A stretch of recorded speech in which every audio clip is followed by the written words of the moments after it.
नमस्कार, मैं हूं माही सिंह और आप देख रहे हैं नेक्स्ट 9 न्यूज। नगीना सीट पर 1.5 लाख से ज्यादा वोटों से जीत दर्ज करने के बाद चंद्रशेखर आजाद का जो कद है वो लगातार बढ़ता हुआ नजर आ रहा है।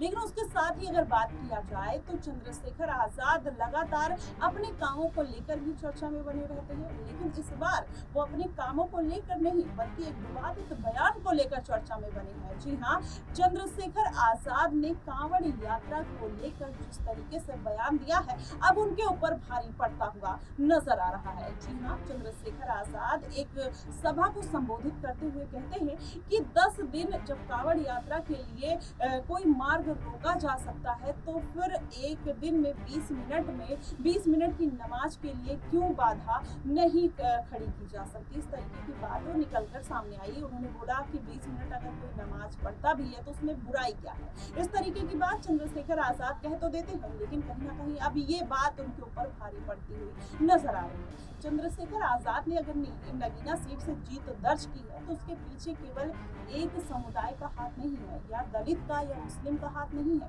उसके पीछे हर वर्ग का हाथ है और उनको ऊपर पहुंचाने में हर वर्ग का हाथ है। तो इस तरीके की बयान देना कहीं ना कहीं अब उनके ऊपर भारी पड़ता हुआ नजर आ रहा है। वहीं अगर बात किया जाए महंत राजू दास, उन्होंने भी इसके ऊपर कड़ी आपत्ति जताई है। उन्होंने कहा है कि इस तरीके के मामलों के लिए चंद्रशेखर आजाद को माफ नहीं किया जाएगा और उनके ऊपर कड़ी से कड़ी कार्रवाई होगी। अब आप देखिए, ये पूरा जो माहौल है चंद्रशेखर आजाद का, कहीं ना कहीं एक बयान उनके ऊपर भारी पड़ता हुआ नजर आ रहा है। जनता के मन में भी कहीं ना कहीं अब बात ये निकल कर आ रही है कि चंद्रशेखर आजाद को अब ओवर कॉन्फिडेंस आ चुका है। इसकी वजह से वो इस तरीके की बातें करते हुए नजर आ रहे हैं। लेकिन अगर देखा जाए तो चंद्रशेखर आजाद सेकुलर बनने की तो कोशिश कर रहे हैं, लेकिन क्या उनका ये सेकुलरिज्म उनके ऊपर ही भारी पड़ता हुआ नजर आ रहा है।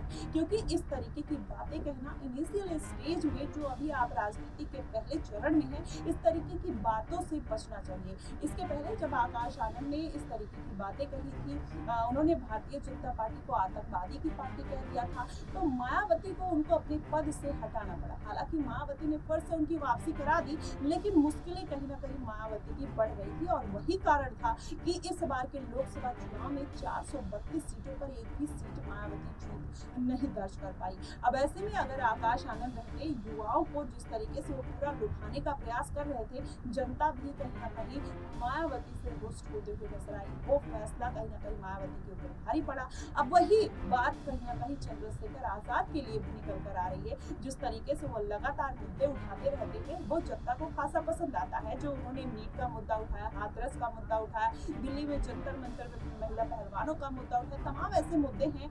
जो पुलिस कर्मी है उनको 8 घंटे से ज्यादा ड्यूटी पर जाने के लिए उन्होंने ये मुद्दा उठाया, वो जनता को काफी पसंद आया और कहीं ना कहीं आजाद ने जनता की मर्म को पहचान लिया। लेकिन इस बार का जो बयान है, ऐसे धार्मिक बयान कहीं ना कहीं चंद्रशेखर आजाद की राजनीतिक कैरियर पर प्रभाव डाल सकता है। ऐसे में उनको इस तरीके के बयानों से बचना चाहिए या फिर ऐसे बयानों के साथ कंटिन्यू रहना चाहिए। आप हमें कमेंट बॉक्स में जरूर बताइएगा। फिलहाल के लिए बस इतना ही। देश और दुनिया की तमाम खबरों के लिए हमारे साथ बने रहिएगा नेक्स्ट टाइम न्यूज।